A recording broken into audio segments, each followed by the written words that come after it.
everybody. Welcome to The Impact, celebrating and highlighting the contributions of African Americans here in Clark County. I'm Clark County Commissioner Lawrence Weekly, and I'm so very honored as we celebrate and commemorate Black History Month here in Clark County, joined this afternoon by two what I consider walking history books. These are two people that I have so much admiration for. They've seen it all, from broadcasting to entrepreneurs to education, politics, you name it, they've seen them come. Today I'm joined by this young lady who has just been a true inspiration to me. Thank you so very much for joining me. Miss Claytee White, how are you today? I'm wonderful. Thank you for having me. Thank you so very much. And this gentleman here, when we talk about visitors coming to Southern Nevada, this man here, he's participated in that process. He's had a long time history with the Las Vegas Conventions Authority, none other than Mr. Roosevelt Toston. How are you this afternoon, sir? Thank you for having me on. Thank you very much. Where do we start? Let's just say the beginning. You all have seen a lot of great history here in Clark County, and just with all of the information you've been able to gather over the years, Ms. White, tell everybody what you currently do. So I am the director of the Oral History Research Center at UNLV. We're located in the libraries, and the libraries support my work. Yeah, absolutely. And when we talk about historians, if we had to point out, let me just kind of say one person that may stand out in your mind as we talk about Black history here in Clark County, who would it be? Roosevelt Toston, but there's a man named Roosevelt Fitzgerald who worked at UNLV for years, who wrote articles for the African American newspaper early on. So when I came here, there was a newspaper called The Voice, and then the Sentinel Voice, and then became the Sentinel. And we have a lot of those articles still from Mr. Fitzgerald, Dr. Fitzgerald. Now, we got an opportunity to partake in the Las Vegas Sentinel Voice, which was headed up by the Brown family and then passed on to Ramon Savoy. I missed that paper. I do too. Yeah. And you know, early on, the first person to own it was Dr. West. Wow, Charles I. West. Charles I. West owned that newspaper. He started the newspaper. There was a tiny newspaper here published by the NAACP called The Missile. And I've seen one issue of The Missile, but that then stopped and Dr. West started The Voice. Yeah. What are you doing right now as a historian to capture and encapsulate, if you will, a lot of this history that many of us are not familiar with? I have never heard of The Missile. Oh, okay. So what I'm doing is not only conducting oral interviews throughout the Valley, not just African Americans, but everybody in the Valley. Right now we're working on the Latinx Oral History Project, and next year, later on, beginning of next year, we're going to start the Asian American Pacific Islander Project. So those are the kinds of things we're doing, but not only oral histories. We are trying to collect manuscript collections, old newspapers, because now we can digitize those newspapers. So in special collections where I'm located, we have a digitization group who have captured and saved most of the newspapers in Nevada. Wow. Unfortunately, we don't have enough copies of the African American newspapers, and I need them so that we can digitize those as well. Absolutely. So somehow we need to make an appeal out to those folks who may Exactly. have that. That's what I was trying to do just then. So Absolutely. I want you to say it. Okay, Yes. if you're holding on to one of those copies out there, please make sure you see Miss Claytee White so that we can get them digitized. Yes. There you go. And then what type of exposure are we giving to many of the students that may be attending the university out there as it relates to the history of Las Vegas? So what we do is we work in the classrooms with students. If there is a class that would like to conduct an oral history project in the class, I work with them. I teach them how to collect the oral histories. I allow them to borrow my equipment, and I will even go into the field with some of them if the classes aren't too large. But sometimes the classes are just too large to do hands-on, so we do workshops to teach oral histories, and then usually the professor has an idea of where she'd like to concentrate, and then they go out and they collect oral histories. And I go into classrooms and I just talk about the history of Las Vegas. The women I work with, I have 2 women that are project managers, Barbara Tabak and Stephanie Evans. They are experts in a lot of different fields. So we go into classrooms and we teach this history. Very nice. In a wonderful way, not just you've got to read these 3 chapters And you get tonight. a lot of students that's interested. Yes, That's amazing. yes, and they want to be in the field learning. That's awesome. That's awesome. Welcome to The Impact. I'm Clark County Commissioner Lawrence Weekly, and we're coming to you from the West Las Vegas Arts Center, where there's so much great history, so much beautiful scenery here. And we thank all of those responsible for this amazing community center that brings in so many young people, whether it be dance, whether it be music, whether it be all types of the performing arts. You get it right here under this this amazing rooftop here. A lot of things. We've seen a lot of great activities happen here. We've seen a lot of young people and adults turning to stars coming out of this building. Exactly. Sarah Ann Knight Preddy's grandson. Oh, man. Avery Walker. Yes. What a star. Uh-huh. Absolutely. Well, as we transition and we talk about walking textbooks, this gentleman here, he's an author, but he's also spent a lot of years helping to promote what we know today as the destination here in Clark County. So very honored to have with us Mr. Roosevelt Toston. How are you, sir? I am doing fine, thank you. Thank you. So much for joining us. You've seen him come and seen him go. Yeah. What's your take on what you see today in 2020? Well, I'm excited about what has happened to get to this point over the years. As you pointed out, I joined the Las Vegas Convention Visitors Authority after my television career in broadcasting. This was 1975. And I came on as a tourism manager and was fortunate enough to hold several positions while at the LVCVA. But when I first joined the authority, my primary responsibility was working with travel agents, because we felt that travel agents had a great influence on sending people around the world, and we wanted them to focus on Las Vegas as opposed to those many other destinations. But it started out as a small center, but now, as you can see, with all the construction and the development, it's one of the largest convention visitors authorities and centers in the world. Yeah. As you look at the growth of it today, would you have ever dreamed or thought that we would see what we're seeing and experiencing here today, being for the 25th year the #1 tourist and conference and meeting destinations? Right. It's just amazing what's happening now. Since I left, I thought we brought a lot of things to the table. We started the international travel. We have offices all over the world sending people here to Las Vegas from Japan, Korea, and all of those places, Germany. But now to see what they're talking about with getting the Riviera Hotel, what used to be the Riviera, expanding that and to accommodate even larger conventions. And now with the underground transportation they're talking about, it's just phenomenal. Yeah, that boring machine is going to be absolutely amazing. We'll be able to get people from here to there in a matter of seconds and let them be on about their business, and it's pretty cool. Oh yeah, it's great. Let's go back talking about your broadcasting career. Now, during that time, you had your own show. Who did you interview and what did you talk about? Well, before I got to my own show, I started with Channel 3 as a trainee, on-the-job training. Channel 3 had posted an advertisement in the Sentinel Voice newspaper, as a matter of fact, and someone pointed out to me that Channel 3 was looking for a cameraman reporter, someone to train, and I applied, and on the last day they were accepting applications, they were able to get me in the door, and I ended up getting the job. And so from there, I went on to Channel 8. And it was at Channel 8 that I became an anchor man. A fellow named Murray Westgate made sure that happened. And I had my own community affairs show at that time, and just was able to do a lot of nice things. Yeah.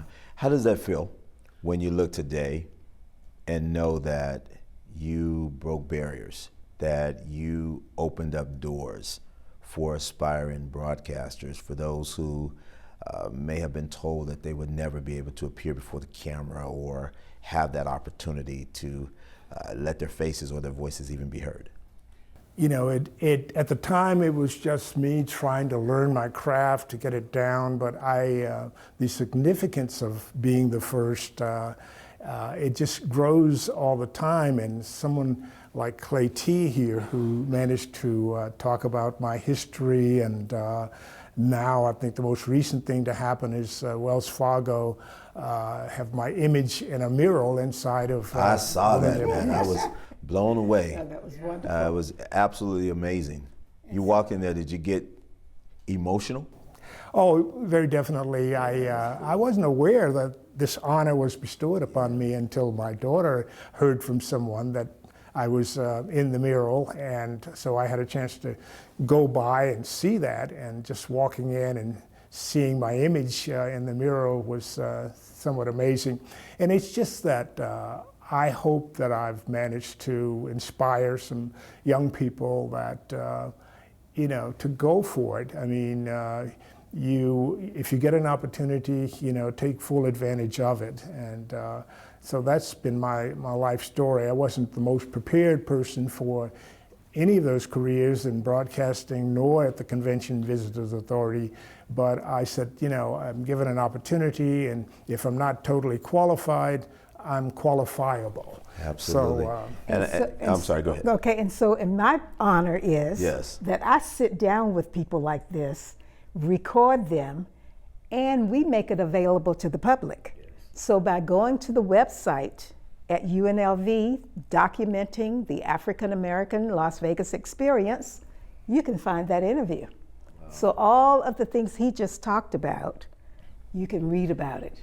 That's amazing. Yes. And I want to thank you, because it's shoulders like yours that I'm standing on. You know, when I think when I first was appointed to the Conventions Authority Board, I thought about you, and I always wondered, sitting there, you know, I thought, wow, what was it like when you were one of the only ones to ever work there, and to be in the position that you were in, and then to go in the broadcasting field. You know, I thought, wow, this is, you open up a lot of doors for a lot of us, and we thank you.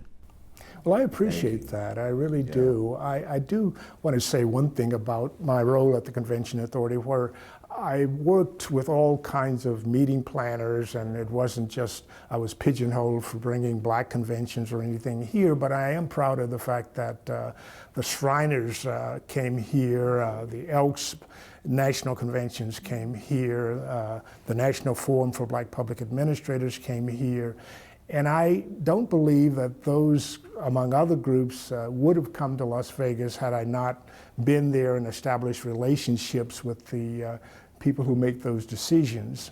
They haven't been back, actually, since I retired in 2004. But they've been followed now by Delta Sigma Theta and Alpha Kappa Alpha and the Omega and the Kappas. Those guys, yeah. Oh, and those great guys, yeah.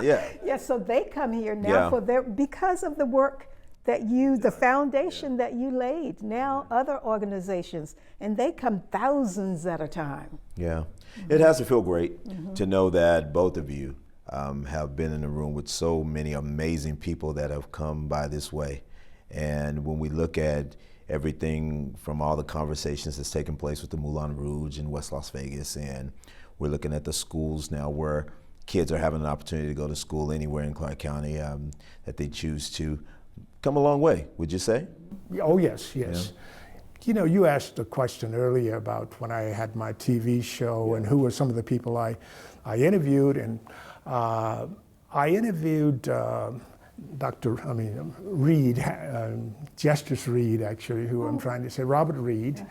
He was one of those exciting people to interview, you know, very outspoken, and you know, I'm pleased that he was one of those. But I also had the privilege of interviewing like Perry Como, you know, was a very good interview. And when I was a reporter, one of my very first interviews with the father of the atom bomb, you know, Dr. William Teller, you know, so it was just a great experience. Yeah. Well, you've done a great job, and again, people like me, thank you so very much. Because of doors you opened, I got a chance to work and intern at Channel 8. And I remember your name being floated around, and people would call your name out, and working with everybody from Gary Waddell to Ned Day. You remember Ned Day back in the days? I was his intern. I remember that like it was yesterday. It's amazing. So we thank you so very much. Let me ask the both of you. All right, think about this one here. If you have to think of someone in this community, you mentioned Sarah and I Pretty. Who inspired you? There are so many cool people. Councilman Cedric Cree and I, we're in the process of creating a beautiful Legends Park here in West Las Vegas. And we'll be forming a committee of people to help us figure out who should be displayed in this park. If you think of anybody other than yourselves, who is it that you would think of that comes to mind that have really been placed in this category of a legend or an icon or a trailblazer or someone who's really made a difference in the lives of so many? So I have two names that we don't talk about enough. One is Alice Key. Oh, yeah. Love Alice Key. Yeah, and the other one is Keller, Charles Keller. Charles Keller. The first African-American attorney in the state of Nevada. Really? Yes. Okay. So he was sent here by Thurgood Marshall out of the NAACP when it was located in New York. So Charles Keller comes here. I love this story. Charles Keller comes here in 1959. He has sold income property back in New York where he had been a civil rights attorney for years. And he comes here, and first thing he does is he wants to open a bank account because he has cashier's checks. So he goes into a bank in Las Vegas, 1959, and it takes a long time. So the police arrive because the check is too big. An African American should not have had that much money, is what they told him. So that started his career in Las Vegas, and he also worked with civil rights activists in Reno. So he was back and forth, and we have all the evidence that shows all of the things that he did. It's amazing. Wow. Alice Key and Charles Keller. Yes, those are two of my favorite people that we don't know enough about. I have lots of favorite people. I'm not going to rank anyone, but there are lots of them. Lots of them. Huh? Yes. That's So cool. I want to help with that part. Oh, absolutely. Yes. You definitely have to be a part of the committee. Okay. Yeah. What about you, Mr. Toston? Well, I have to, because you asked the question about who inspired me, Yeah. and getting back to my broadcast career, I was so impressed with Dr. Bob Bailey. It's time for the Bob Bailey Show. Because he was the first, he was the first African American on television with his personality, with his show, and it was just great to watch him, how smooth he operated, and the guests that he had on the show. He's very polished, urbane. So I never dreamed that I would be able to follow this guy, coming from where I came from, a country boy, to have that opportunity to get into television. So he was a big influence on me, and I think he certainly has done a lot in terms of the community, the various businesses that he started in the community, Sugar Hill. And, Man, Bob inspired so many people. Right before he passed, I had the honor, and I felt so blessed to spend time with him on the beach in San Diego. Yeah, it was amazing, and to get some of his final words of inspiration. Just an awesome man. Tall and big in stature, good-looking guy. Good-looking, handsome. Oh, well, you sound like you're talking about me. Oh, nice. But, Bob, just always when he walks in a room, Yes. command attention. Oh, yes. Yeah, amazing. So you should know that Alice Key helped Bob on that first show that they did together, Talk of the Town. The Talk of the Town. The two of them did that together. Oh, yes. And Alice Key was gorgeous. Oh, wasn't she? Yeah, I just saw Bob's wife the other night, and Anna is just Beautiful. still stunning. Yes. She was one of the first African American showgirls, right? Yes. One of the yes. first dancers at the Moulin Rouge. At the Moulin Rouge. So Yeah. we're talking about 1954, 55. She came here in 54. The place opened in 55. Wow. Yeah. So he was the house singer and the MC. Yeah. So you know that Bob was a singer? Oh yes. Oh yes. Yes. Yes. I told everybody you're a walking history book, Claytee. Well, I got to interview both of them. Yes. So. Yeah. And he quite often sang on his show when he had his TV wow. show. Oh, good. You did. Yes, you have to remember, I was here since '59, so I had a chance to see all of that. But I was going to name a second, Ruby Duncan, of course. I think we all know her history here in Las Vegas, the welfare rights movement, and she was one of those people that I covered as a young news reporter. I covered the welfare rights movement, the demonstrations that they had, and all. Speaking of that, so tell me, you had to have covered the part or the story when she gathered all of these mothers on welfare and took them down to The Stardust. the Stardust Hotel. Oh yes. Oh my God, how was that? To be in that moment, to hear that story today, people can't believe that actually happened. Oh yes, yes. Yeah. Well, she was, just quite a courageous woman. Very courageous. And so it was just, a pleasure knowing her, and even, today she just inspires me for all that she's done, and the women that she inspired to get involved and let them know you don't have to just take it, you can fight for your rights, and she was a fighter and is a fighter, Yeah, man. I'm sitting here getting goosebumps because every story you tell, a lot of these folks have played such an integral part in so many of our lives. And Ruby Duncan changed the trajectory of my mother's life, who was on welfare. Okay. Yeah, man. And she just said, hey, because you and your kids are on welfare and live in the projects don't live in you. Exactly. And don't pour that into your kids. Exactly. Tell your kids that they can be somebody. Yeah, that's amazing. Yeah. And she still preaches that today. Yeah. And she has a school named Oh for my her God. here. Yes. Michael Flores took Yes. that, he took that by the horns, and a little Latino young man, fresh out of high school. He was so inspired by this strong African-American woman, and he went home and told his mom all about this lady, and he says, I don't know why they don't have a school named after her. And he started this petition all by himself and drummed up so much support. I mean, she got a unanimous vote. And the school is absolutely, and it had to be one of the most well-attended school openings in the history of CCSD. Yes. Oh, without a doubt. Is that right? Yeah, and it's far out. I mean, it's far, but people were there. Yeah. Well, what we consider far is not far anymore. That's true. We used to think of what we called Tula Springs.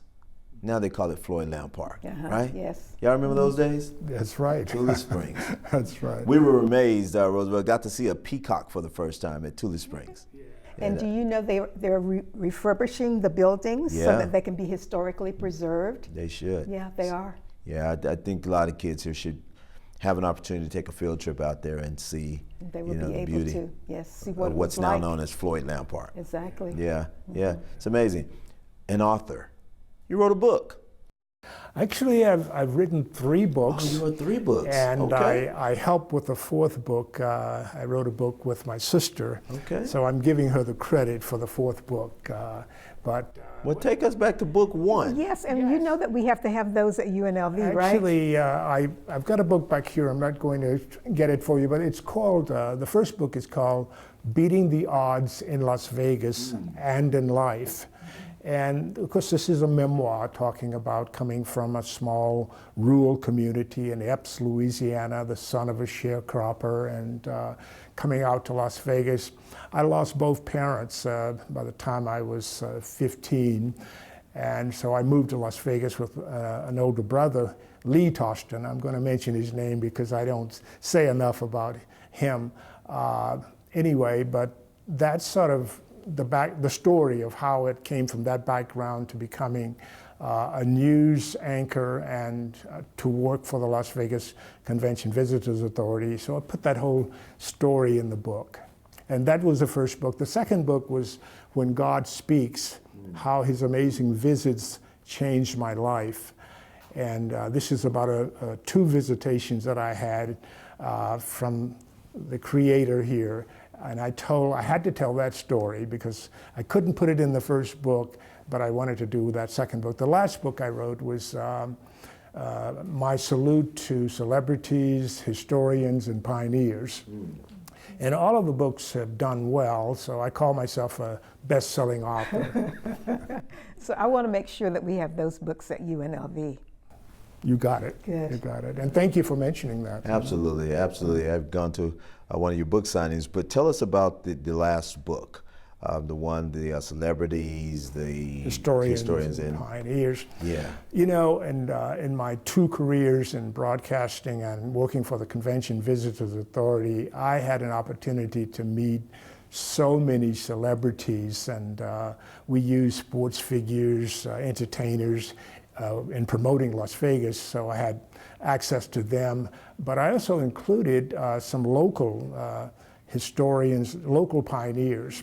And so you will find, the first black school teacher here in Las Vegas, with Helen Anderson Tolan, she's in the book. Tyrone Thompson's in the book.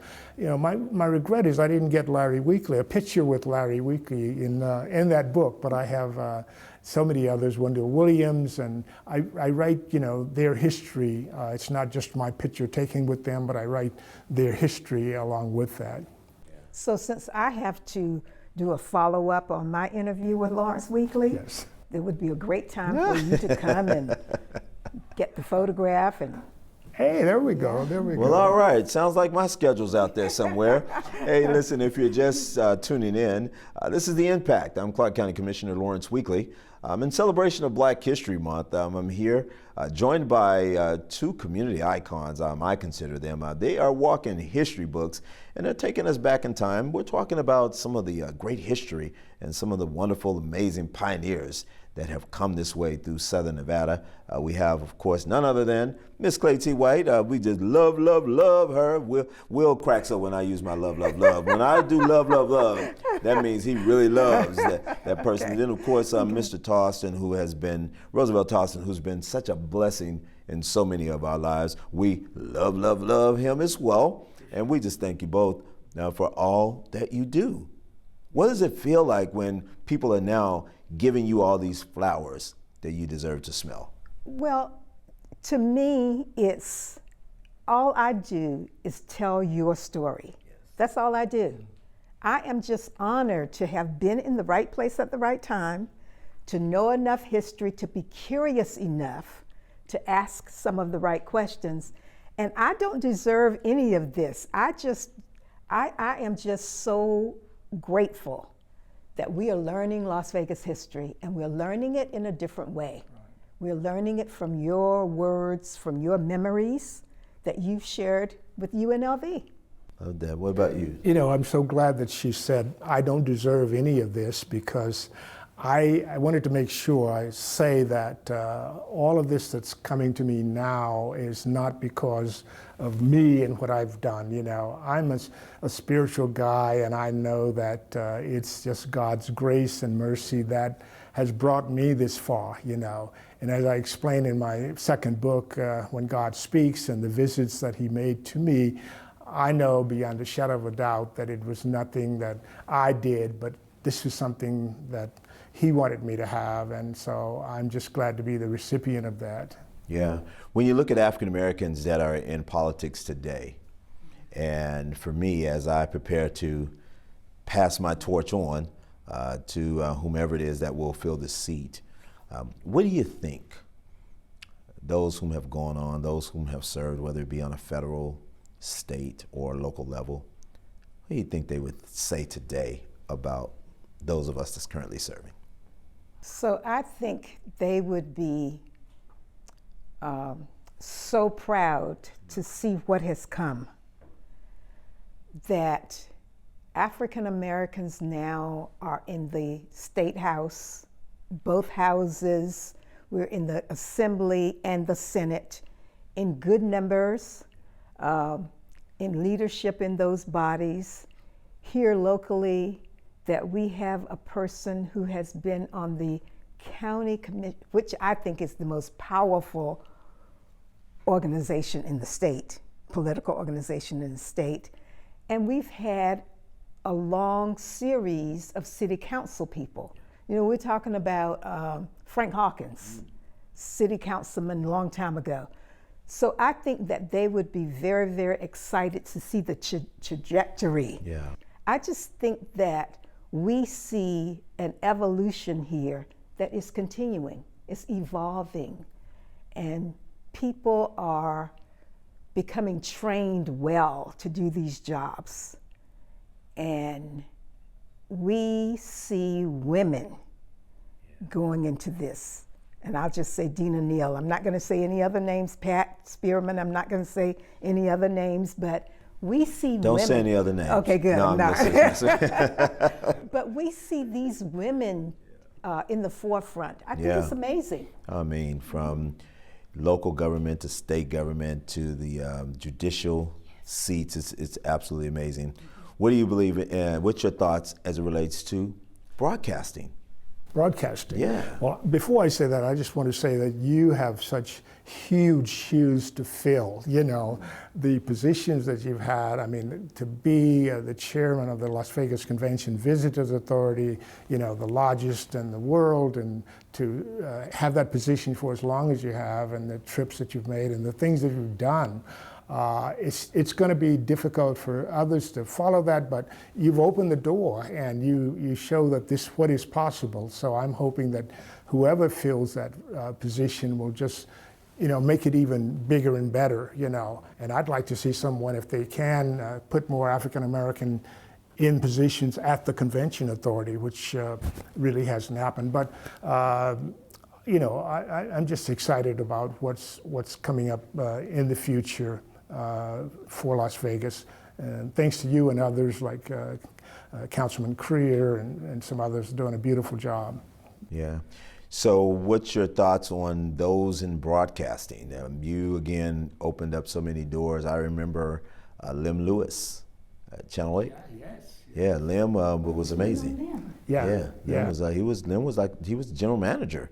Yes, he at was. One point yes. at KLS-TV8. And absolutely awesome. you know, I have to tell you that I'm somewhat disappointed because, you know, Ray Willis and I were the first two African Americans who were on Channel 3 and Channel 8 and all. And as far as African American males are concerned, I don't see anybody in the news end of things. I've seen someone in weather, but to follow us in the news part of it, I haven't seen it. Ray Willis at one time was the news director at Channel 3, like way back when. And today, as I look around, I'm saying, you know, that door seemed to have closed instead of expanding. You know, I'm very happy for the female reporters and what they're doing, you know, but I would love to see African American, you know, during the week in one of those spots, you know, instead of maybe on weekend or occasionally. But I'd like to see that expand and give young people a hope that they can do that, you know. So even though I don't go into casinos that often, I want to see more dealers of African American descent. At one time, 1971, got the opportunity to work those jobs for the first time. Yeah. And that was really an exciting time in this city. But now when I walk through a casino going to a restaurant, I don't see enough. So what do we say, looking back at history and seeing that we had individuals who had to grind, who had to really get out there and use that grit that, as we would say, the old folks used to tell us, you had to get out there and use that grit. Young people today, they have it, but they don't have that passion. Have things become too easy for this generation where they feel as if it's an automatic, or the entitlements come into play? Or did they just miss it? So I'm not going to agree. I'm going to disagree. I see students on our campus at UNLV who are just doing amazing things. I see them in all fields of study, not just the humanities, but I see them in the STEM professions, engineering and mathematics, and So when I see that, now I don't see enough of them. We're only about 10 to 12% of the student body, and we're a very, very diverse campus, but we're only about 10 to 12% of the population. But I see them wanting more. They are very engaged. We have some in leadership. And the other day I made a statement that they didn't like, and they were ready to stand up to me and say, oh no, we can't do that. So I want to change the name of Black History Month. I want to do more. We haven't done enough with Black History Month. And so I said something about changing the name of Black History Month or ending Black History Month. But they said, no way. Not having it. Not having it. So they are passionate, and they stand up for their rights and what they want out of life. I see that happening on campus. Now, yes, we need more students from our communities on the campus, and I'd love to help with that. All right. I guess because I've been retired for all this time and I haven't been as active maybe as I should be. I'm just sort of relaxing and doing my thing. But I am inspired by young people and what they're doing now. My late cousin Tyrone Thompson, I guess, he inspired so many people, and I just know that there are others that are going to step up and do great things in this community. And so I'm hopeful that we're going to see more people coming on to replace the great Lawrence Weekly and, and all of those things that you've done. You know, I'm hopeful. But speaking of our beloved Tyrone Thompson, Yes. Are you surprised when you hear people continue to talk about many of the things he has touched and was so instrumental in bringing to fruition? Are you surprised? Oh, I'm really surprised now. We're second cousins. I'm not sure if I point that out, but I knew some of the things that Tyrone was doing, but I had no idea that his tentacles were in so many things here in this community. I'm with you, and I've known him for years. There are things that people are talking about today that I went, wow, I didn't know he was involved in that. Wow. Amazing. So I got to serve on a small committee at the City of Las Vegas, the committee that nominates people to be honored by the city during Black History Month. So I had served with him on that small committee for the last 3 years. So we missed him this year so much. He knew everybody. Oh, of course. He did everything. The selfie king. Oh my God, oh my God. But because he was only 51, it never occurred to me to interview him. Never occurred to me. So we don't have that great interview in our collection. Wow. So that's how important it is to get people in the prime of their lives. So I have your interview. I want to add to it, but I have it. And I thank you. I read that interview the other day. I looked at that beautiful leather red folder that you sent it to me in, and I got to be honest with you, you are a pretty tough interviewer. I was kind of intimidated. Listen, as soft-spoken as you are, let me just tell you this in my African attire here today. You know, I was a little intimidated. You actually really get in it. And I was kind of like, oh God, in my head, what is she gonna ask me next? Well, then I kept looking at my clock going, when is she almost finished? Well, because I've been taught this history by people in the community. So I know this history. So I know what to ask you. If you tell me that you came here in a certain year, I know what was happening on the West Side in that year. So I can ask you all kinds of things. Let me ask you both here, because we still have a little bit more time left. What do you think about, what does a park like a Legends Park mean to a historic community like this? Does it have any significant meaning in the 21st century, in the year 2020, to a community that has totally evolved? What was known as historic West Las Vegas, the Black community, is pretty much not that anymore. Oh yeah, that's obviously going to be huge for the community. It's uplifting. It lets people know that a lot was accomplished by a lot of good people, and so to highlight those individuals, I think is going to be absolutely fabulous, and I'm looking forward to it. You know, and I think Claytee is going to make sure that I'm in there. I don't know, but Maybe.